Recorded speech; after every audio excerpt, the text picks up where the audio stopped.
ಆತ್ಮೀಯ ವಿದ್ಯಾರ್ಥಿಗಳೇ, PUC maths ಚಾನಲ್ಗೆ ಸ್ವಾಗತ.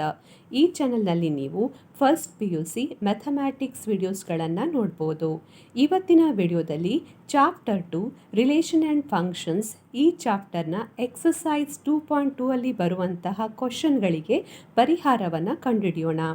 ಹಾಗೆ ಈ ಚಾಪ್ಟರ್ನ ಉಳಿದ ವಿಡಿಯೋಸ್ಗಳು ನಿಮಗೆ ಬೇಕಾದಲ್ಲಿ ಡಿಸ್ಕ್ರಿಪ್ಷನ್ ಬಾಕ್ಸ್ನಲ್ಲಿರುವಂಥ ಲಿಂಕನ್ನು ಕ್ಲಿಕ್ ಮಾಡಿ ಅಥವಾ ಕಮೆಂಟ್ ಸೆಕ್ಷನ್ ಇರುವಂಥ ಲಿಂಕನ್ನು ಕ್ಲಿಕ್ ಮಾಡಿ. ಹಾಗೆ ಹೊಸ ವಿಡಿಯೋಸ್ಗಳನ್ನು ಹಾಕಿದಾಗ ನೋಟಿಫಿಕೇಷನ್ ಬೇಕಾದರೆ ಚಾನಲನ್ನು ಸಬ್ಸ್ಕ್ರೈಬ್ ಮಾಡಿ. ಸಬ್ಸ್ಕ್ರೈಬ್ ಬಟನ್ ಪಕ್ಕದಲ್ಲಿರುವಂಥ ಬೆಲ್ ಐಕಾನನ್ನು ಒತ್ತಿ ಅಥವಾ ಡಿಸ್ಕ್ರಿಪ್ಷನ್ ಬಾಕ್ಸ್ನಲ್ಲಿರುವಂತಹ ಟೆಲಿಗ್ರಾಮ್ ಲಿಂಕನ್ನು ಕೂಡ ಜಾಯ್ನ್ ಆಗ್ಬೋದು. ಹಾಗೆ ಫಸ್ಟ್ PUC ಮತ್ತು ಸೆಕೆಂಡ್ PUC ಮ್ಯಾಥಮ್ಯಾಟಿಕ್ಸ್ ವಿಡಿಯೋಸ್ಗಳು ಇಂಗ್ಲೀಷ್ನಲ್ಲಿ ಬೇಕಾದರೆ ನನ್ನ ಇನ್ನೊಂದು ಚಾನಲ್ NCERT ಮ್ಯಾಥ್ಸ್ ಟ್ಯೂಟರನ್ನು ಸಬ್ಸ್ಕ್ರೈಬ್ ಮಾಡ್ಬೋದು. ಎಕ್ಸಸೈಸ್ 2.2, ಈ ಎಕ್ಸಸೈಸಲ್ಲಿ ಬರುವಂತಹ ಕ್ವಶನ್ಗಳಿಗೆ ಸೊಲ್ಯೂಷನನ್ನು ಕಂಡುಹಿಡಿಯಬೇಕಾದ್ರೆ ನೀವು ರಿಲೇಷನ್ ಅಂದರೆ ಏನು ಎನ್ನುವಂಥ ಕಾನ್ಸೆಪ್ಟನ್ನು ಕ್ಲಿಯರ್ ಆಗಿ ಅರ್ಥ ಮಾಡಿಕೊಳ್ಬೇಕು. ಆ ಕಾನ್ಸೆಪ್ಟ್ನ ಒಂದು ವಿಡಿಯೋವನ್ನು ನಾನು ಈಗಾಗಲೇ ಮಾಡಿದ್ದೇನೆ. ಸೊ ಅದರ ಲಿಂಕನ್ನು ನಾನು ಇಲ್ಲಿ ಹಾಕ್ತಾ ಇದ್ದೇನೆ. ಸೊ ಆ ವಿಡಿಯೋವನ್ನು ನೀವು ಮೊದಲಿಗೆ ಸರಿಯಾಗಿ ಅರ್ಥ ಮಾಡಿಕೊಂಡು ಕಲಿಯಿರಿ. ನಂತರ ಇಲ್ಲಿ ಬರುವಂತಹ ಎಲ್ಲ ಕ್ವಶನ್ಗಳಿಗೆ ಸೊಲ್ಯೂಷನನ್ನು ಸುಲಭವಾಗಿ ಕಂಡುಹಿಡಿಬೋದು. Question number 4. The figure shows the relationship between the sets P and Q. Write this relation in set builder form, in roster form. What are its domain and range?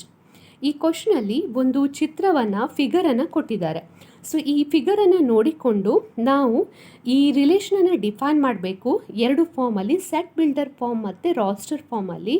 ಹಾಗೆ ಅದರ ಜೊತೆಗೆ ಡೊಮೈನ್ ಮತ್ತು ರೇಂಜನ್ನು ಬರೀಬೇಕು. ಸೊ ಮೊದಲಿಗೆ ಇಲ್ಲಿ ಎರಡು ಸೆಟ್ಟನ್ನು ಕೊಟ್ಟಿದ್ದಾರೆ, P ಮತ್ತು Q ಎನ್ನುವಂಥ ಎರಡು ಸೆಟ್ಟನ್ನು ಕೊಟ್ಟಿದ್ದಾರೆ. ಅದರ ಜೊತೆಗೆ ಅದಕ್ಕೆ ಹೊಂದಿಕೊಂಡು ಇರುವ ಹಾಗೆ ಎಲಿಮೆಂಟ್ಸ್ಗಳನ್ನು ಕೊಟ್ಟಿದ್ದಾರೆ. ಸೊ ನೀವೀಗ ಇಲ್ಲಿ ಈ ಎಲಿಮೆಂಟ್ಸ್ಗಳನ್ನು ಗಮನಿಸಿದರೆ ಈಗ ಇದನ್ನು ನಾವು ಸೆಟ್ ಬಿಲ್ಡರ್ ಫಾರ್ಮಲ್ಲಿ ಮೊದಲಿಗೆ ಬರೀಬೇಕು. ಸೊ ಸೆಟ್ ಬಿಲ್ಡರ್ ಫಾರ್ಮ್ ಅಂತ ಹೇಳುವಾಗ ಅಲ್ಲಿ ನಾವು ಎಲ್ಲ ಆರ್ಡರ್ಡ್ ಪೇರ್ಸನ್ನು ಸ್ಪೆಸಿಫೈ ಮಾಡೋದಿಲ್ಲ. ಅದರ ಬದಲಿಗೆ ನಾವು ಆ ಪರ್ಟಿಕ್ಯುಲರ್ ರಿಲೇಷನನ್ನು ಸೆಂಟೆನ್ಸ್ನ ರೂಪದಲ್ಲಿ ಬರೀಬೇಕಾಗ್ತದೆ. ಸೊ ಇಲ್ಲೀಗ ನೀವು ಯಾವುದೆಲ್ಲ ಇದೆ, 5 ಯಾವುದನ್ನು ಮ್ಯಾಪ್ ಮಾಡ್ತಾ ಇದೆ, 5 ಎನ್ನುವಂಥದ್ದು 3ಯನ್ನು ಮ್ಯಾಪ್ ಮಾಡ್ತಾ ಇದೆ. ಸೊ ಹಾಗೆ 6 ಎನ್ನುವಂಥ ಎಲಿಮೆಂಟ್ 4ಅನ್ನು ಮ್ಯಾಪ್ ಮಾಡ್ತಾ ಇದೆ. ಅದೇ ರೀತಿ 7 ಎನ್ನುವಂಥ ಎಲಿಮೆಂಟ್ 5ಅನ್ನು ಮ್ಯಾಪ್ ಮಾಡ್ತಾ ಇದೆ. ಸೊ ಈಗ ಇದನ್ನು X ಅಂತ ತೆಗೆದುಕೊಳ್ಳುವ, ಇದನ್ನು Y ಅಂತ ತೆಗೆದುಕೊಳ್ಳುವ. ಸೊ ಇಲ್ಲಿ ನಿಮಗೆ ಏನಾದರೂ ರಿಲೇಷನ್ ಕಾಣ್ತಾ ಇದೆಯಾ? ಸೊ ಇಲ್ಲಿ 5 ಇದ್ದರೆ ಇಲ್ಲಿ 3 ಇದೆ, ಇಲ್ಲಿ 6 ಇದ್ದರೆ ಇಲ್ಲಿ 4 ಇದೆ, ಇಲ್ಲಿ 7 ಇದೆ, ಇಲ್ಲಿ 5 ಇದೆ. ಸೊ ನೀವಿಲ್ಲಿ ನೋಡ್ಬೋದು ಡಿಫ್ರೆನ್ಸ್ ಏನಿದೆ. 7 ಇದ್ದರೆ 7 - 2 ಮಾಡಿದರೆ 5 ಆಗುತ್ತೆ. ಹಾಗೆ 6 ಇದ್ದರೆ 6 - 2 ಮಾಡಿದರೆ 4. ಹಾಗೆ 5 ಇದೆ, 5 - 2 ಅಂತ ಮಾಡಿದರೆ 3. ಅಂದರೆ ಇಲ್ಲಿ ನಮಗೆ ವೈಯನ್ನು ಯಾವ ರೀತಿಯಲ್ಲಿ ಬರೆದಿದ್ದಾರೆ, y = ಏನಾಗಿದೆ ಇಲ್ಲಿ, y = 5 - 2. 5 ಅಂದರೆ x, ಸೊ x - 2 ಆಗಿದೆ. ಹಾಗೆ ಇಲ್ಲಿ ಕೂಡ ಇದು x ನ ಬೆಲೆ. ಸೊ y = 6 - 2 ಅಂದರೆ 4. ಹಾಗೆ y = 7 - 2 ಅಂತ ಹೇಳಿದರೆ 5. ಸೊ ನಾವು ಈಗ ಇಲ್ಲಿ ಈ ರಿಲೇಷನನ್ನು ಡಿಫೈನ್ ಮಾಡ್ಬೋದು, y = x - 2. ಸೊ ಇಲ್ಲಿ ಮೊದಲಿಗೆ ನಾವು ಸೆಟ್ ಬಿಲ್ಡರ್ ಫಾರ್ಮಲ್ಲಿ ಬರೀಬೇಕು. ಸೊ ಈ ರೀತಿ ನೀವು ಬರೆದ್ರಾಯಿತು. r = xy ಅಂದರೆ ordered pair such that condition ಏನು, y = x - 2. ಅದರಲ್ಲಿ x belongs to which set, P set, and y belongs to Q set ಅಂತ ಬರೆದ್ರಾಯಿತು. ನೆಕ್ಸ್ಟ್ ಏನು ಹೇಳಿದ್ದಾರೆ, ರಾಸ್ಟರ್ ಫಾರ್ಮಲ್ಲಿ ರೆಪ್ರೆಸೆಂಟ್ ಮಾಡಬೇಕು ಅಂತ ಹೇಳಿದ್ದಾರೆ. ಸೊ ರಾಸ್ಟರ್ ಫಾರ್ಮಲ್ಲಿ ನೀವು ರಿಲೇಷನ್ನ ರೆಪ್ರೆಸೆಂಟ್ ಮಾಡುವಾಗ ಅಲ್ಲಿ ಬರುವಂಥ ಎಲ್ಲ ಆರ್ಡರ್ಡ್ ಪೇರ್ಸ್ಗಳನ್ನು ಬರೀಬೇಕಾಗ್ತದೆ. ಸೊ ಇಲ್ಲಿ ಈಗ 5 ಯಾವುದನ್ನು ಮ್ಯಾಪ್ ಮಾಡ್ತಾ ಇದೆ, 3. ಇದು ಫಸ್ಟ್ ಸೆಟ್, ಇದು ಸೆಕೆಂಡ್ ಸೆಟ್. ಸೊ ಒಂದು ಆರ್ಡರ್ಡ್ ಪೇರ್ ಆಗಿ ನಾವು 5 ಮತ್ತು 3ಯನ್ನು ತೆಗೆದುಕೊಳ್ಬೋದು. ನೆಕ್ಸ್ಟ್ ಯಾವುದಿದೆ, 6 4ಅನ್ನು ಮ್ಯಾಪ್ ಮಾಡ್ತಾ ಇದೆ, 6 P ಸೆಟ್ಟಿಂದ ಹಾಗೆ 4 Q ಸೆಟ್ಟಿಂದ. ಸೊ ಇನ್ನೊಂದು ಆರ್ಡರ್ಡ್ ಪೇರ್ ಆಗಿ ನಾವು 6 ಮತ್ತು 4ಅನ್ನು ತೆಗೆದುಕೊಳ್ಬೋದು. ನಂತರ 7 5ಅನ್ನು ಮ್ಯಾಪ್ ಮಾಡ್ತಾ ಇದೆ. ಸೊ 7 ಮತ್ತು 5 ಇನ್ನೊಂದು ಆರ್ಡರ್ಡ್ ಪೇರ್ ಆಗಿ ತೆಗೆದುಕೊಳ್ಬೋದು. ಸೊ ಇದು ಏನೀಗ ಇದು ರಾಸ್ಟರ್ ಫಾರ್ಮಲ್ಲಿ ಇರುವಂಥದ್ದು. ಸೊ ರಾಸ್ಟರ್ ಫಾರ್ಮ್ r = 5 3 6 4 7 5 ಅಂತ ಸಿಕ್ಕಿದೆ. ನೆಕ್ಸ್ಟ್ ಏನು ಹೇಳಿದ್ದಾರೆ, ಇದರ ಡೊಮೈನ್ ಮತ್ತು ರೇಂಜನ್ನು ಕಂಡುಹಿಡಿಬೇಕು ಅಂತ ಹೇಳಿದ್ದಾರೆ. ಸೊ ಇಲ್ಲಿ ಡಯಾಗ್ರಾಮನ್ನು ಕೊಟ್ಟಿರೋದ್ರಿಂದ ನೇರವಾಗಿ ಡಯಾಗ್ರಾಮನ್ನು ನೋಡಿ ನೀವು ಡೊಮೈನನ್ನು ಬರೀಬೋದು. ಸೊ ಡೊಮೈನ್ ಅಂತ ಹೇಳಿದರೆ ಏನು, ಫಸ್ಟ್ ಸೆಟ್ಟಿಂದ ಮ್ಯಾಪಿಂಗಲ್ಲಿ ಇನ್ವಾಲ್ವ್ ಆಗಿರುವಂಥ ಎಲಿಮೆಂಟ್ಗಳು. ಸೊ ಇಲ್ಲಿ ಪಿ ಸೆಟ್ ಇದೆ, ಇದರಲ್ಲಿ 3 ಎಲಿಮೆಂಟ್ ಇದೆ, 3 ಎಲಿಮೆಂಟ್ ಕೂಡ ಮ್ಯಾಪಿಂಗಲ್ಲಿ ಇನ್ವಾಲ್ವ್ ಆಗಿರೋದ್ರಿಂದ ಡೊಮೈನ್ ಏನಾಗ್ತದೆ 5, 6, 7 ಆಗ್ತದೆ. ಹಾಗೆ ರೇಂಜ್ ಅಂತ ಹೇಳಿದರೆ ಏನು, ಸೆಕೆಂಡ್ ಸೆಟ್ಟಿಂದ ಮ್ಯಾಪಿಂಗಲ್ಲಿ ಇನ್ವಾಲ್ವ್ ಆಗಿರುವಂಥ ಎಲಿಮೆಂಟ್ಗಳು. ಇಲ್ಲಿ ಕ್ಯೂ ಎನ್ನುವಂಥದ್ದು ಸೆಕೆಂಡ್ ಸೆಟ್, ಇದರಲ್ಲಿ 3 ಎಲಿಮೆಂಟ್ ಇದೆ, ಈ 3 ಎಲಿಮೆಂಟ್ಗಳು ಮ್ಯಾಪಿಂಗಲ್ಲಿ ಇನ್ವಾಲ್ವ್ ಆಗಿರೋದ್ರಿಂದ ರೇಂಜ್ ಏನಾಗ್ತದೆ 3, 4, 5 ಆಗ್ತದೆ. ಸೊ ಡಯಾಗ್ರಾಮನ್ನು ನೋಡಿ ಕೂಡ ಬರೀಬೋದು, ಅಥವಾ ಇಲ್ಲೀಗ ಆರ್ಡರ್ಡ್ ಪೇರನ್ನು ನೀವು ರಾಸ್ಟರ್ ಫಾರ್ಮಲ್ಲಿ ಬರ್ತಿದ್ದೀರಾ. ಸೊ ಇದರಿಂದ ಡೊಮೈನ್ ಮತ್ತು ರೇಂಜನ್ನು ಚೂಸ್ ಮಾಡ್ಬೋದು. ಹೇಗೆ ಅಂತ ಹೇಳಿದರೆ, ಇಲ್ಲೀಗ ಡೊಮೈನ್ ಅಂತ ಹೇಳಿದರೆ ಯಾವುದು, ಆರ್ಡರ್ ಪೇರಲ್ಲಿರುವಂಥ ಫಸ್ಟ್ ಎಲಿಮೆಂಟ್ಗಳನ್ನು ನಾವು ಡೊಮೈನಿಗೆ ತೆಗೆದುಕೊಳ್ತೇವೆ. ಸೊ 5, 6 ಮತ್ತು 7. So domain is equal to 5, 6, 7. Next order ಪೇರಲ್ಲಿರುವಂಥ ಸೆಕೆಂಡ್ ಎಲಿಮೆಂಟ್ಗಳು ರೇಂಜ್ಗೆ ಬರ್ತದೆ. ಸೊ 3, 4 ಮತ್ತು 5. So range is equal to 3, 4, 5. Question number 5. Let A is equal to 1, 2, 3, 4, 6. Let R be the relation on a set A defined by AB such that AB belongs to A, B is exactly divisible by A ಅಂತ ಕೊಟ್ಟಿದ್ದಾರೆ. So write R in raster form, find the domain of R, find the range of R. So ನಮಗೆ ಈ ಕೊಟ್ಟಿರುವಂತಹ ರಿಲೇಷನ್ಗೆ ಹೊಂದಿಕೊಂಡು ನಾವು ordered ಪೇರನ್ನು choose ಮಾಡಬೇಕು, ಅದನ್ನು raster ಫಾರ್ಮಲ್ಲಿ ಬರೀಬೇಕು, ಅದರ ಜೊತೆಗೆ ಡೊಮೈನ್ ಮತ್ತು ರೇಂಜನ್ನು ನಾವಿಲ್ಲಿ ಕಂಡುಹಿಡಿಯಬೇಕು. ಸೊ ಇದನ್ನು ಕಂಡುಹಿಡಲಿಕ್ಕೆ ಮೊದಲಿಗೆ ಇಲ್ಲಿ ಏನು ಮಾಡಿದ್ದಾರೆ, ಎ ಸೆಟ್ಟನ್ನು ಕೊಟ್ಟಿದ್ದಾರೆ. ಸೊ ಎ ಸೆಟ್ಟಲ್ಲಿ ಯಾವುದೆಲ್ಲ ಎಲಿಮೆಂಟ್ ಇದೆ, 1, 2, 3, 4 ಮತ್ತು 6. ಹಾಗೆ ರಿಲೇಷನ್ನ ಬಗ್ಗೆ ಹೇಳಿದ್ದಾರೆ. ರಿಲೇಷನಲ್ಲಿ ಏನಿದೆ, ಏನು ಆರ್ಡರ್ಡ್ ಪೇರ್ ಇದೆ, ಎ ಬಿ ಎನ್ನುವಂಥ ಆರ್ಡರ್ಡ್ ಪೇರ್ ಇದೆ. ಅದರಲ್ಲಿ ಎ ಬಿ ಎರಡೂ ಕೂಡ ಯಾವ ಸೆಟ್ಗೆ ಬಿಲಾಂಗ್ ಆಗಿದೆ ಅಂತ ಕೊಟ್ಟಿದ್ದಾರೆ, ಎ ಸೆಟ್ಗೆ ಬಿಲಾಂಗ್ ಆಗಿದೆ ಅಂತ ಕೊಟ್ಟಿದ್ದಾರೆ.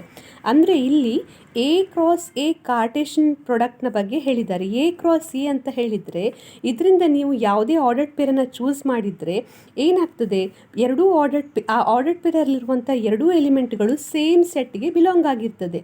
ಸೊ ಇಲ್ಲಿ ಕೂಡ ಎ ಬಿ ಎನ್ನುವಂಥ ಆರ್ಡರ್ಡ್ ಪೇರನ್ನು ನೀವು ಚೂಸ್ ಮಾಡಿದರೆ ಎ ಕೂಡ ಈ ಸೆಟ್ಟಲ್ಲಿ ಇರ್ತದೆ, ಹಾಗೆ ಬಿ ಕೂಡ ಈ ಸೆಟ್ಟಲ್ಲಿ ಇರ್ತದೆ.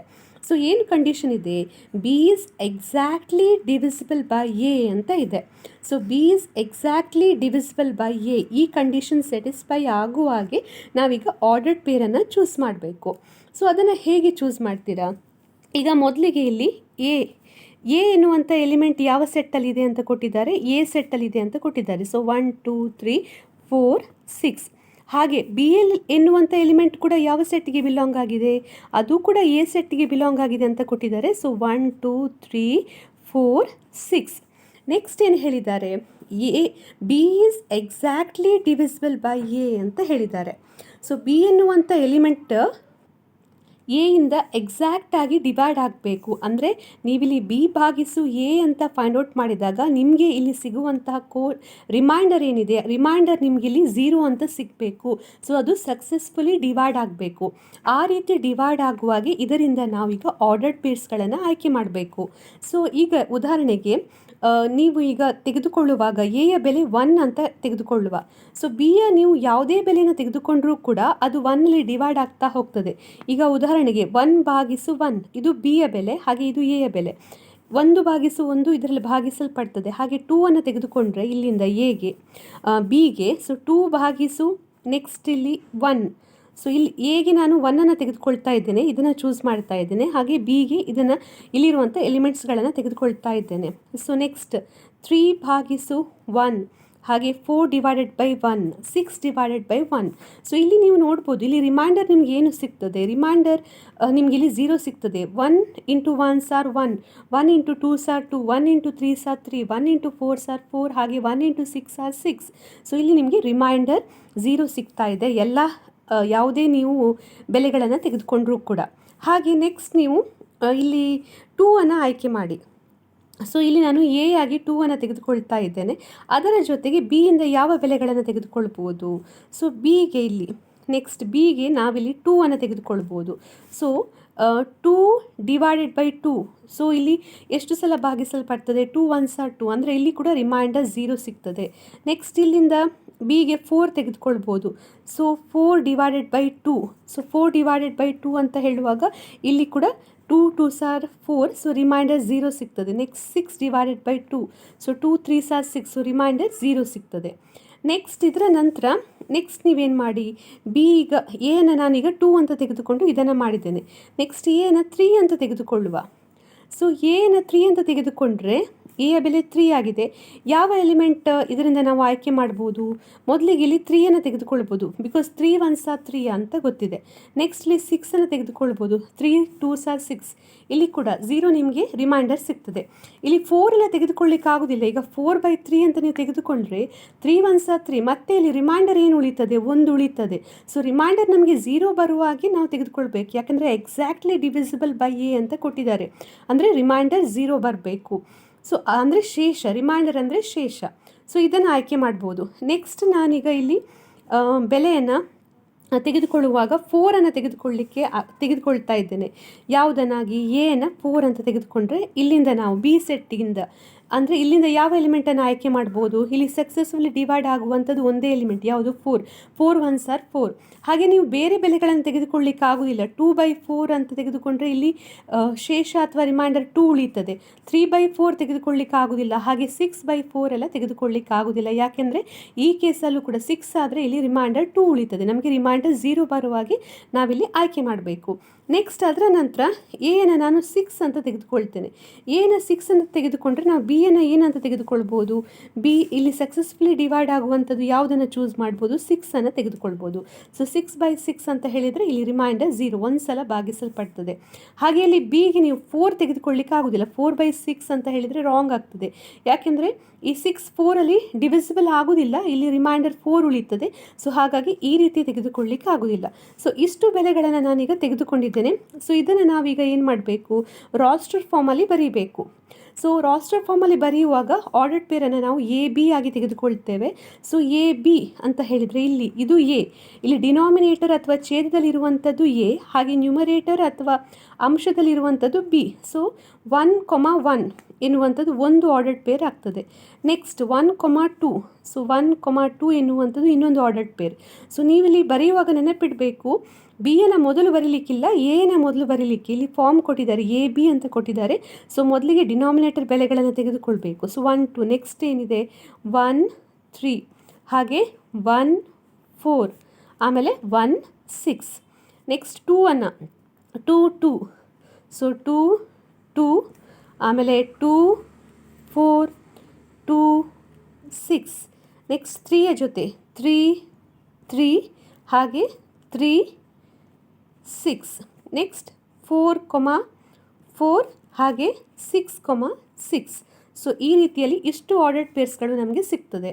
ಆಮೇಲೆ ಒಂದು ನೆನಪಿಡಿ, ನೀವು ಇಲ್ಲಿ ಬರೆಯುವಾಗ ಆಚೀಚೆ ಮಾಡಿ ಬರೆದರೆ ಅದು ರಾಂಗ್ ಆಗ್ತದೆ. ಈಗ 3 ಮತ್ತು 6ಅನ್ನು ಬರೆಯುವ ಬದಲಿಗೆ ನೀವು 6 ಮತ್ತು 3 ಅಂತ ಬರೆದರೆ ಅದು ರಾಂಗ್ ಆಗ್ತದೆ. 6 ಮತ್ತು 3 ಅಂತ ಹೇಳುವಾಗ ಇದು ಎ ಆಗ್ತದೆ, ಇದು ಬಿ ಆಗ್ತದೆ. ಸೊ 3/6 ಆಗ್ತದೆ. 3/6 ಅಂತ ಹೇಳಿದರೆ ಇಲ್ಲಿ ಡಿವೈಡ್ ಆಗೋದಿಲ್ಲ ಸಕ್ಸಸ್ಫುಲಿ ಆಗಿ. ಸೊ ಇಲ್ಲಿ ನಿಮಗೆ ರಿಮೈಂಡರ್ 3 ಸಿಗ್ತದೆ. ಸೊ ಅದನ್ನು ನೀವು ನೆನಪಿಟ್ಟುಕೊಂಡು ಈ ಆರ್ಡರ್ಡ್ ಪೇರ್ಸ್ಗಳನ್ನು ಆಯ್ಕೆ ಮಾಡಬೇಕು.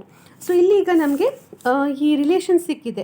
ಸೊ ಈ ರಿಲೇಷನಲ್ಲಿ ಒಟ್ಟಾಗಿ ಎಷ್ಟು ಆರ್ಡರ್ಡ್ ಪೇರ್ಸ್ ಇದೆ? 1 2 3 4 5 6 7 8 9 10 11 12 ಆರ್ಡರ್ಡ್ ಪೇರ್ಸ್ ಇದೆ.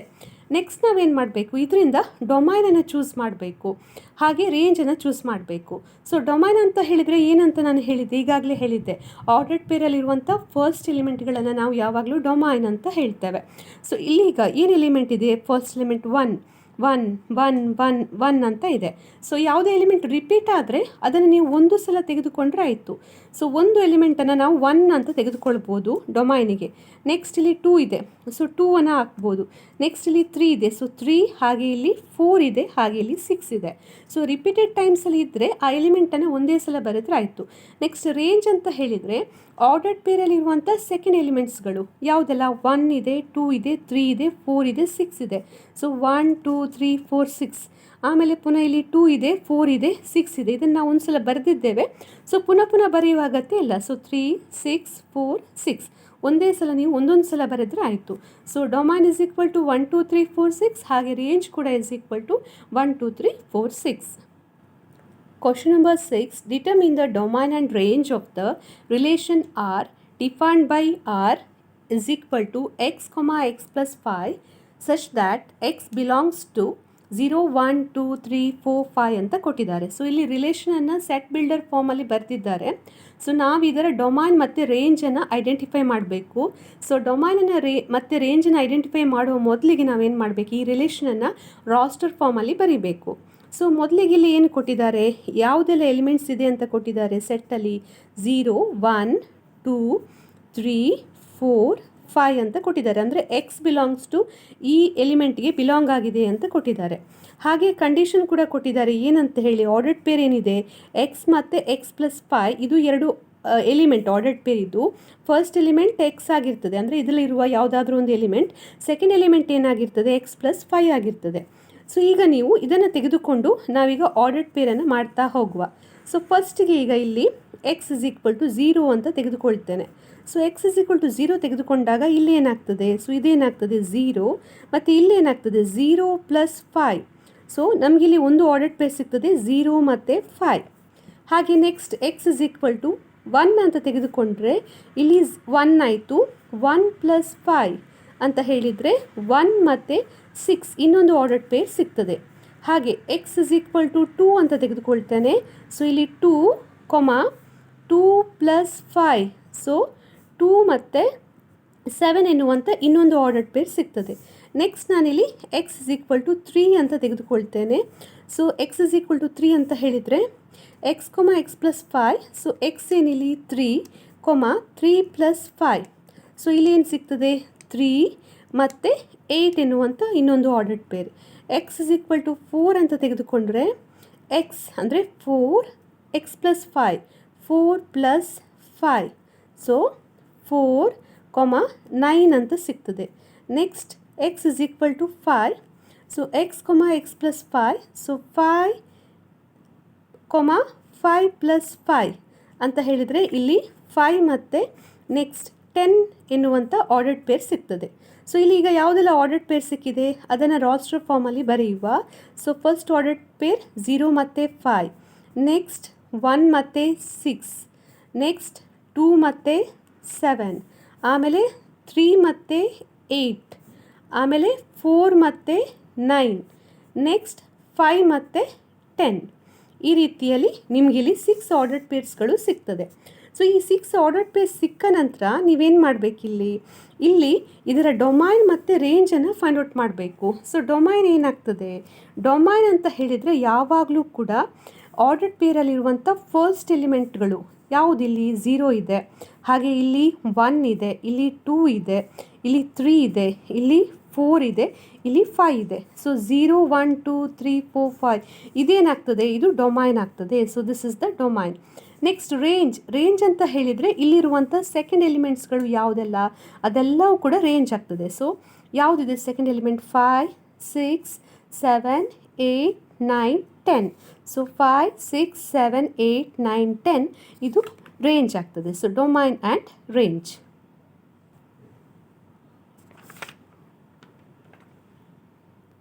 Question number 7. Write the relation R x, x cube.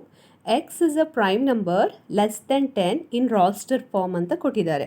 So ನಮಗಿಲ್ಲಿ ರಿಲೇಷನಲ್ಲಿ ಏನು ಇದೆ ಅಂತ ಕೊಟ್ಟಿದ್ದಾರೆ, ಎಕ್ಸ್ ಮತ್ತು ಎಕ್ಸ್ ಕ್ಯೂಬ್ ಆರ್ಡರ್ಡ್ ಪೇರ್ ಈ ರೀತಿಯಲ್ಲಿ ಇರಬೇಕು, ಎಕ್ಸ್ ಮತ್ತು ಎಕ್ಸ್ ಕ್ಯೂಬ್ ಅಂತ ಇರಬೇಕು.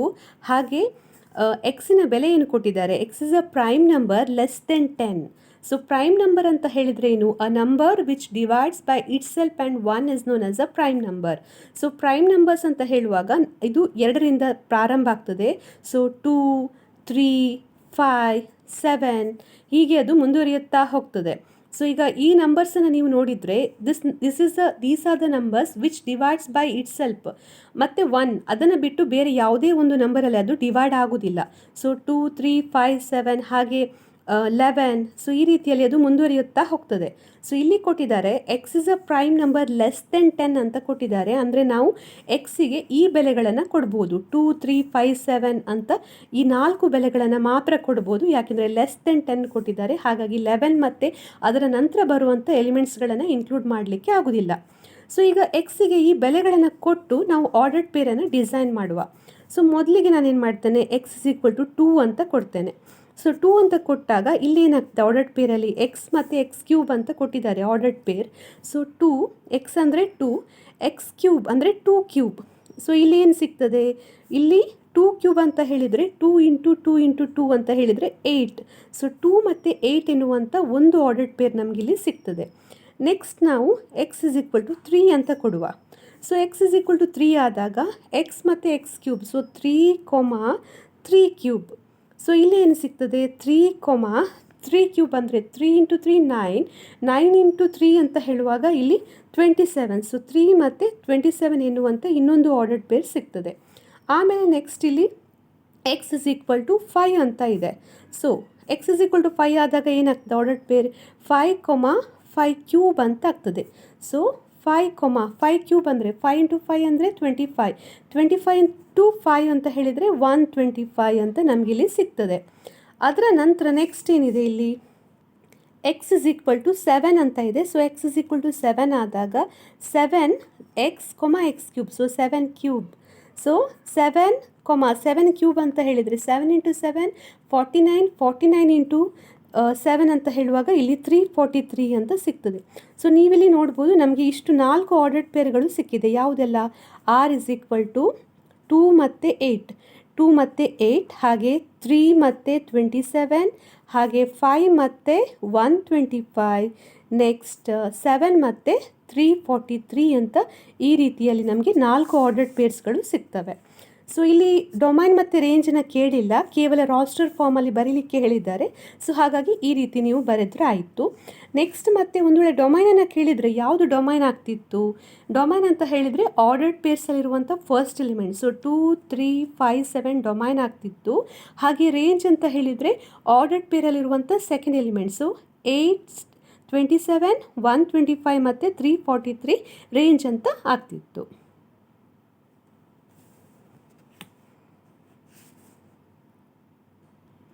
Question number 8, let A is equal to x, y, z and B is equal to 1 to find the number of relations from A to B ಅಂತ ಹೇಳಿದ್ದಾರೆ. So A to ಬಿಯಲ್ಲಿ ಎಷ್ಟು relations ಇದೆ ಅಂತ ಹೇಳಿ ನಾವು ಕಂಡುಹಿಡಿಬೇಕು. ಅಂದರೆ ಎ ಕ್ರಾಸ್ ಬಿ ಅಥವಾ ಕಾರ್ಟೇಷನ್ ಪ್ರಾಡಕ್ಟನ್ನು ಫೈಂಡ್ ಔಟ್ ಮಾಡಿದ ನಂತರ ಆ ಕಾರ್ಟೇಷನ್ ಪ್ರಾಡಕ್ಟಲ್ಲಿ ನಾವು ಎಷ್ಟು ರಿಲೇಷನ್ನ ಡಿಫೈನ್ ಮಾಡಬೇಕು ಅಂತ ಇಲ್ಲಿ ನಾವು ಹೇಳಬೇಕು. ಸೊ ಈ ಕ್ವಶನನ್ನು ಸಾಲ್ವ್ ಮಾಡೋ ಬದಲು ಅದಕ್ಕೆ ಹೊಂದಿಕೊಂಡಿರುವಂಥ ಒಂದು ಕಾನ್ಸೆಪ್ಟ್ ಇದೆ. ಆ ಕಾನ್ಸೆಪ್ಟನ್ನು ನಾನು ಮೊದಲು ಎಕ್ಸ್ಪ್ಲೇನ್ ಮಾಡ್ತೇನೆ. So total number of relations ಅಂತ ಇಲ್ಲಿ ಇದೆ. ಸೊ ಈಗ ಉದಾಹರಣೆಗೆ 2 ಸೆಟ್ ಇದೆ ಅಂತ ನಾವು ಅಂದುಕೊಳ್ಳುವ, ಎ ಮತ್ತು ಬಿ ಎನ್ನುವಂಥ 2 ಸೆಟ್ ಇದೆ. ಸೊ ಅದರ ಕಾರ್ಟೇಷನ್ ಪ್ರಾಡಕ್ಟನ್ನು ನೀವು ಫೈಂಡ್ ಔಟ್ ಮಾಡ್ತೀರಾ. ಸೊ ಕಾರ್ಟೇಷನ್ ಪ್ರಾಡಕ್ಟನ್ನು ಫೈಂಡ್ ಔಟ್ ಮಾಡಿದಾಗ ನಿಮಗೆ ಎ ಕ್ರಾಸ್ ಬಿ ಅಂತ ಸಿಗ್ತದೆ. ಸೊ ಈ ಎ ಕ್ರಾಸ್ ಬಿಯಿಂದ ನೀವು ಎಷ್ಟು ರಿಲೇಷನ್ಸನ್ನು ಡಿಫೈನ್ ಮಾಡ್ಬೋದು. ರಿಲೇಷನ್ ಅಂತ ಹೇಳಿದರೆ ಏನು, it is a subset of the Cartesian product. So ಆ ಎಷ್ಟು ಸಬ್ಸೆಟ್ಗಳನ್ನು ನೀವಿಲ್ಲಿ ಡಿಫೈನ್ ಮಾಡ್ಬೋದು ಈ ಕಾರ್ಟೇಷನ್ ಪ್ರಾಡಕ್ಟಿಂದ, ಅದನ್ನು ನಾವು ಹೇಗೆ ಫೈಂಡ್ ಔಟ್ ಮಾಡೋದು ಅಂತ ಹೇಳಿ. ಸೊ ಅದನ್ನು ಫೈಂಡ್ ಔಟ್ ಮಾಡಬೇಕಾದ್ರೆ ಮೊದಲಿಗೆ ನೀವೇನು ಮಾಡಬೇಕಂದ್ರೆ, ಈಗ ಎ ಕ್ರಾಸ್ ಬಿ ಕಾರ್ಟೇಷನ್ ಪ್ರಾಡಕ್ಟಲ್ಲಿರುವಂಥ ಸಬ್ಸೆಟ್ಗಳು ಬೇಕು ನಿಮಗೆ. ಅದಕ್ಕೋಸ್ಕರ ಫಸ್ಟ್ ಎ ಸೆಟ್ಟಲ್ಲಿರುವಂಥ ಎಲಿಮೆಂಟ್ಸ್ಗಳು ಎಷ್ಟು ಅಂತ ಬೇಕು. ಸೊ ಅದನ್ನು ನಾವು ಎ ಸೆಟ್ಟಲ್ಲಿರುವಂಥ ಎಲಿಮೆಂಟ್ಸ್ಗಳನ್ನು ಹೇಗೆ ಫೈಂಡ್ ಔಟ್ ಮಾಡ್ತೇವೆ, ಎನ್ ಆಫ್ ಎ ಅಂತ ಬರೀತೇವೆ, ಅಂದರೆ number of elements in a set. ಹಾಗೆ ಬಿ ಸೆಟ್ಟಲ್ಲಿರುವಂಥ ಎಲಿಮೆಂಟ್ ಎಷ್ಟು ಅಂತ ಬೇಕು. So number of element in B set. ಅದರ ನಂತರ ಎ ಕ್ರಾಸ್ ಬಿಯಲ್ಲಿರುವಂಥ ಎಲಿಮೆಂಟ್ಗಳು ಎಷ್ಟು ಅಂತ ಬೇಕು. ಅದನ್ನು ಹೇಗೆ ಫೈಂಡ್ ಔಟ್ ಮಾಡ್ತೀರಾ, ಇದರಲ್ಲಿರುವಂಥ ಎಲಿಮೆಂಟ್ಗಳು ಮತ್ತು ಇದರಲ್ಲಿರುವಂಥ ಎಲಿಮೆಂಟ್ಗಳನ್ನು ಗುಣಿಸಬೇಕು. ಸೊ ಇಲ್ಲೀಗ ನೋಡ್ಬೋದು, ಎಕ್ಸಾಂಪಲ್ ಆಗಿ ನಾನಿಲ್ಲಿ ಜಸ್ಟ್ ಪಿ ಅಂತ ತೆಗೆದುಕೊಂಡಿದ್ದೇನೆ. ಈಗ ಎ ಸೆಟ್ಟಲ್ಲಿ ಪಿ ಎಲಿಮೆಂಟ್ ಇದೆ, ಹಾಗೆ ಬಿ ಸೆಟ್ಟಲ್ಲಿ ಕ್ಯೂ ಎಲಿಮೆಂಟ್ ಇದೆ ಅಂತ ಇಟ್ಕೊಳ್ಳುವ, ಕ್ಯೂ ನಂಬರ್ ಆಫ್ ಎಲಿಮೆಂಟ್ ಇದೆ ಅಂತ ಅಂದುಕೊಳ್ಳುವ. ಆಗ ಎ ಕ್ರಾಸ್ ಬಿಯಲ್ಲಿ ಎಷ್ಟು ನಂಬರ್ ಆಫ್ ಎಲಿಮೆಂಟ್ಸ್ಗಳು ಇರ್ತದೆ, ಪಿ ಕ್ಯೂ, ಪಿ ಗುಣಿಸು ಕ್ಯೂ ಎಲಿಮೆಂಟ್ಸ್ಗಳು ಇರ್ತದೆ. ನೆಕ್ಸ್ಟ್ ನಾವು ಟೋಟಲ್ ನಂಬರ್ ಆಫ್ ರಿಲೇಷನ್ನ ಹೇಗೆ ಫೈಂಡ್ ಔಟ್ ಮಾಡ್ಬೋದು, 2 to the power of total number of elements in the Cartesian product. So ಇದು ಪಿ ಕ್ಯೂ ಎನ್ನುವಂಥದ್ದು ನಮಗೆ total number of elements in the Cartesian ಪ್ರಾಡಕ್ಟನ್ನು ಕೊಡ್ತದೆ. So 2 to the power of P Q ಎನ್ನುವಂಥದ್ದು ನಮಗೆ number of ರಿಲೇಷನನ್ನು ಕೊಡ್ತದೆ. So ಇದನ್ನು ನೀವು ಬೇಕಾದರೆ ಒಂದು ಉದಾಹರಣೆ ಮೂಲಕ ಕೂಡ ಅರ್ಥ ಮಾಡಿಕೊಳ್ಬೋದು. ಈಗ ಎ ಸೆಟ್ಟಲ್ಲಿ 2 ಎಲಿಮೆಂಟ್ಸ್ ಇದೆ, ಹಾಗೆ ಬಿ ಸೆಟ್ಟಲ್ಲಿ 3 ಎಲಿಮೆಂಟ್ಸ್ ಇದೆ. ಸೊ ಫಸ್ಟ್ ನಾವು ನಂಬರ್ ಆಫ್ ರಿಲೇಷನ್ನ ಫೈಂಡ್ ಔಟ್ ಮಾಡಲಿಕ್ಕೆ ಏನು ಮಾಡಬೇಕು, ಎ ಸೆಟ್ಟಲ್ಲಿ ನಂಬರ್ ಆಫ್ ಎಲಿಮೆಂಟ್ಸ್ ಎಷ್ಟು ಅಂತ ಬರೀಬೇಕು. ಸೊ ಅದು N of A. Next B ಸೆಟ್ಟಲ್ಲಿರುವಂಥ ನಂಬರ್ ಆಫ್ ಎಲಿಮೆಂಟ್ಸ್ ಎಷ್ಟು, ಅದು N of B 1 2 3. Next A cross B ಯಲ್ಲಿರುವಂಥ ನಂಬರ್ ಆಫ್ ಎಲಿಮೆಂಟ್ಸ್ ಅದು ನಮಗೆ ಹೇಗೆ ಸಿಗ್ತದೆ, ಇಲ್ಲಿರುವಂಥ ನಂಬರ್ ಆಫ್ ಎಲಿಮೆಂಟ್ಸ್ಗಳನ್ನು ಗುಣಿಸಬೇಕು. ಸೊ 2 × 3 ಅಂತ ಮಾಡಬೇಕು. ಸೊ 6 ಅಂತ ಸಿಕ್ಕಿತ್ತು.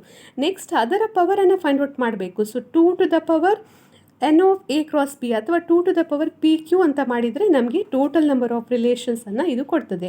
ಅಂದರೆ ಇಲ್ಲೀಗ ಈ ಎಕ್ಸಾಂಪಲಲ್ಲಿ 2 ಟು ದ ಪವರ್ 6 ಅಂತ ಕೊಡ್ತದೆ. ಸೊ ಇದೇ ಕಾನ್ಸೆಪ್ಟನ್ನು ನಾವು ಇಲ್ಲಿ ಕ್ವಶನ್ ನಂಬರ್ 8ಅಲ್ಲಿ ಉಪಯೋಗಿಸಬೇಕು. ಸೊ ಇಲ್ಲಿ ಕೂಡ ನೀವು ನೋಡ್ಬೋದು, ಇಲ್ಲೀಗ ನಮಗೆ ಎಷ್ಟು ರಿಲೇಷನ್ ಇದೆ ಅಂತ ನಾವು ಫೈಂಡ್ ಔಟ್ ಮಾಡಬೇಕು. ಅದಕ್ಕೋಸ್ಕರ ಮೊದಲಿಗೆ ಎ ಸೆಟ್ಟಲ್ಲಿ ಎಷ್ಟು ಎಲಿಮೆಂಟ್ ಇದೆ ಅಂತ ನೀವು ನೋಡಬೇಕು. So N of A, so N of A ಅಂತ ಹೇಳಿದರೆ ಎ ಸೆಟ್ಟಲ್ಲಿರುವಂಥ ಎಲಿಮೆಂಟ್ಸ್ಗಳು, ಎ ಸೆಟ್ಟಲ್ಲಿ 3 ಎಲಿಮೆಂಟ್ಸ್ ಇದೆ. ಹಾಗೆ ಎನ್ ಆಫ್ ಬಿ ಅನ್ನು ಫೈಂಡ್ ಔಟ್ ಮಾಡಬೇಕು. ಎನ್ ಆಫ್ ಬಿ ಅಂತ ಹೇಳಿದರೆ ಬಿ ಸೆಟ್ಟಲ್ಲಿರುವಂಥ ಎಲಿಮೆಂಟ್ಸ್ಗಳು, ಬಿ ಸೆಟ್ಟಲ್ಲಿ 2 ಎಲಿಮೆಂಟ್ಸ್ ಇದೆ.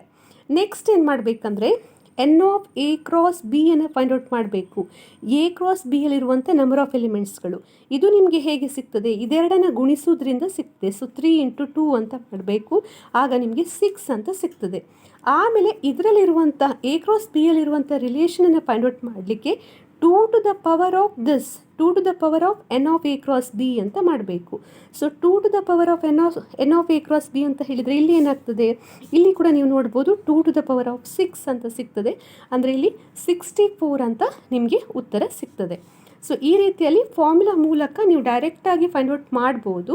ಇಲ್ಲ ಅಂತಾದರೆ ನಿಮಗೆ ರಿಲೇಷನ್ನ ಬರೀಲಿಕ್ಕೆ ಹೇಳಿದರೆ ಅಂಥ ಸಂದರ್ಭದಲ್ಲಿ ನೀವೇನು ಮಾಡಬೇಕಾಗ್ತದೆ, ಈ ಎಲಿಮೆಂಟ್ಗಳನ್ನು ತೆಗೆದುಕೊಂಡು ಮೊದಲಿಗೆ ಎ ಕ್ರಾಸ್ ಬಿ ಅನ್ನು ಫೈಂಡ್ ಔಟ್ ಮಾಡಬೇಕು. ಆಮೇಲೆ ಒಂದೊಂದೇ ಸಬ್ಸೆಟ್ ಅಥವಾ ಒಂದೊಂದೇ ರಿಲೇಷನನ್ನು ಬರೀತಾ ಹೋದರೆ ಆಯಿತು.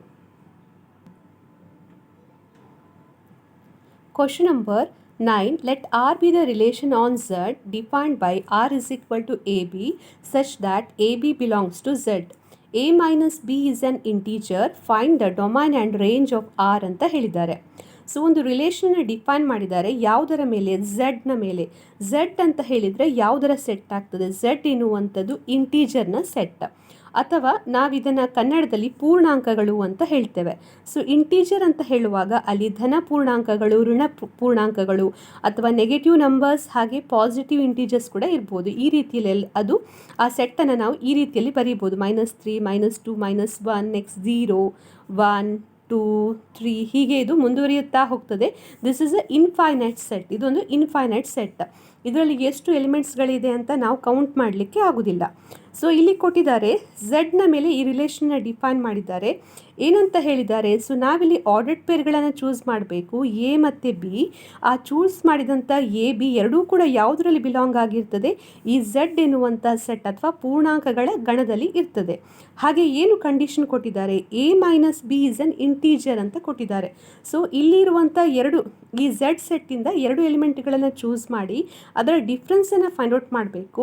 ಡಿಫ್ರೆನ್ಸನ್ನು ಫೈಂಡ್ ಔಟ್ ಮಾಡಿದಾಗ ಅದು ಕೂಡ ಇಂಟೀಜರ್ ಆಗ್ತದೆ ಅಂತ ಕೊಟ್ಟಿದ್ದಾರೆ. ಸೊ ಇಲ್ಲಿ ಇನ್ಫೈನೈಟ್ ಸೆಟ್ ಆಗಿರೋದ್ರಿಂದ ನಾವು ಪರ್ಟಿಕ್ಯುಲರ್ ಆಗಿ ಡೊಮೈನ್ ಮತ್ತು ರೇಂಜನ್ನು ಇಲ್ಲಿ ಸ್ಪೆಸಿಫೈ ಮಾಡಲಿಕ್ಕೆ ಆಗೋದಿಲ್ಲ. ಯಾಕೆಂದರೆ ಡೊಮೈನ್ ಮತ್ತು ರೇಂಜ್ ಕೂಡ ಇಲ್ಲಿ ಇನ್ಫೈನೈಟ್ ಆಗ್ತದೆ. ನಾವು ಎಷ್ಟೇ ಎಲಿಮೆಂಟ್ಗಳನ್ನು ಇದರಿಂದ ತೆಗೆದುಕೊಂಡು ಅದರ ಡಿಫ್ರೆನ್ಸನ್ನು ಫೈಂಡ್ ಔಟ್ ಮಾಡ್ತಾ ಹೋಗ್ಬೋದು.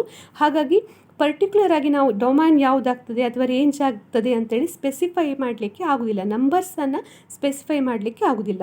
ಸೊ ಈಗ ನೀವು ಈ ಇಂಟೀಜರ್ ಅಥವಾ ಪೂರ್ಣಾಂಕದ ಗಣದಿಂದ ಯಾವುದೇ ಎಲಿಮೆಂಟ್ಗಳನ್ನು ತೆಗೆದುಕೊಳ್ಳಿ. ಈಗ ಉದಾಹರಣೆಗೆ ಯಾವುದೇ ಎಲಿಮೆಂಟ್ ಆಗಿರ್ಬೋದು. ನಾನೀಗ 7 ತೆಗೆದುಕೊಳ್ತೇನೆ. 7 ಆಲ್ಸೋ ಬಿಲಾಂಗ್ಸ್ ಟು ಇಂಟೀಜರಲ್ಲಿ ಇದೆ. ಹಾಗೆ 2 ತೆಗೆದುಕೊಳ್ತೇನೆ. ಸೊ 7 - 2 ಅಂತ ಮಾಡಿದರೆ ಇಲ್ಲಿ ನಮಗೆ ಎಲಿಮೆಂಟ್ ಏನು ಸಿಗ್ತದೆ, 5 ಅಂತ ಸಿಗ್ತದೆ. So this also belongs to ಏನು, ಇದು ಕೂಡ ಇಂಟೀಜರ್ ಸೆಟ್ಟಲ್ಲಿ ಇದೆ. ಹಾಗೆ ಇನ್ನೊಂದು ಎಲಿಮೆಂಟ್ ಈಗ -3 ಅಂತ ತೆಗೆದುಕೊಳ್ತೇನೆ. ಹಾಗೆ -3 ಮತ್ತು ಇದರಿಂದ ನಾನು 5 ಅಂತ ತೆಗೆದುಕೊಳ್ತೇನೆ. ಸೊ -3 ಇದು ಎ, ಇದು ಬಿ. ಎ ಮೈನಸ್ ಬಿ ಅಂತ ಹೇಳಿದರೆ ಇಲ್ಲಿ ಏನಾಗ್ತದೆ, -3 - 5 ಅಂತ ಹೇಳುವಾಗ ಇದು ಕೂಡಿಸಬೇಕು. ಸೊ -8 ಅಂತ ಸಿಗ್ತದೆ. So -8 also belongs to Z. So ನೀವು ಯಾವುದೇ ಇಂಟೀಜರ್ಗಳನ್ನು ತೆಗೆದುಕೊಂಡು ಅದರ ಡಿಫ್ರೆನ್ಸನ್ನು ಫೈಂಡ್ ಔಟ್ ಮಾಡಿದರೆ ಅಲ್ಲಿ ನಿಮಗೆ ಸಿಗುವಂಥ ಉತ್ತರ ಕೂಡ ಯಾವ ಫಾರ್ಮಲ್ಲಿರ್ತದೆ, ಇಂಟೀಜರ್ ಫಾರ್ಮಲ್ಲೇ ಇರ್ತದೆ. ಸೊ ಹಾಗಾಗಿ ಇಲ್ಲಿ ನಿಮಗೆ ಸಿಗುವಂಥ ಆರ್ಡರ್ಡ್ ಪೇರ್ಸ್ಗಳು ಏನಿದೆ ಅದೆಲ್ಲವೂ ಕೂಡ ಇಂಟೀಜರ್ ಸೆಟ್ಟಿಗೆ ಬಿಲಾಂಗ್ ಆಗಿರ್ತದೆ. ಹಾಗಾಗಿ ನಾವಿಲ್ಲಿ ಏನು ಹೇಳ್ಬೋದು. If 2 numbers are integers then their difference is also integer ಅಂತ ಹೇಳ್ಬೋದು. ಸೊ ಡೊಮೈನ್ ಮತ್ತು ರೇಂಜ್ ಇದಕ್ಕೆ ಏನಾಗ್ತದೆ, domain is equal to Z ಹಾಗೆ range is equal to Z. ಅಂದರೆ ಇಂಟೀಜರ್ ಸೆಟ್ ಏನಿದೆ ಅದರಲ್ಲಿ ನೆಗೆಟಿವ್ ನಂಬರ್ಸ್, 0, ಪಾಸಿಟಿವ್ ನಂಬರ್ಸ್ ಇದೆಲ್ಲವೂ ಕೂಡ ಬರ್ತದೆ. ಈ ಎಲ್ಲ ನಂಬರ್ಸ್ಗಳು ಡೊಮೈನಲ್ಲಿ ಇನ್ಕ್ಲೂಡ್ ಆಗ್ತದೆ. ಹಾಗೆ ರೇಂಜಲ್ಲೂ ಕೂಡ ಈ ಎಲ್ಲ ನಂಬರ್ಸ್ಗಳು ಇನ್ಕ್ಲೂಡ್ ಆಗ್ತದೆ ಅಂತ ನಾವಿಲ್ಲಿ ಹೇಳ್ಬೋದು. ಯಾಕೆಂದರೆ ಇದೊಂದು ಇನ್ಫೈನೈಟ್ ಸೆಟ್ ಆಗಿರೋದ್ರಿಂದ ನೀವಿಲ್ಲಿ ಎಲಿಮೆಂಟ್ಸ್ಗಳನ್ನು ಬರೀಲಿಕ್ಕೆ ಆಗೋದಿಲ್ಲ, ಸ್ಪೆಸಿಫಿಕ್ ಎಲಿಮೆಂಟ್ಸ್ಗಳನ್ನು ತೆಗೆದುಕೊಳ್ಳಿಕ್ಕೆ ಆಗೋದಿಲ್ಲ. ಇಲ್ಲಿ ನಿಮಗೆ ಇನ್ಫೈನೈಟ್ ಸೆಟ್ ಸಿಗ್ತದೆ, ಇನ್ಫೈನೈಟ್ ನಂಬರ್ ಆಫ್ ಎಲಿಮೆಂಟ್ಸ್ಗಳು ಸಿಗ್ತದೆ ಡೊಮೈನಿಗೆ ಹಾಗೆ ಕೂಡ ರೇಂಜಲ್ಲೂ ಕೂಡ.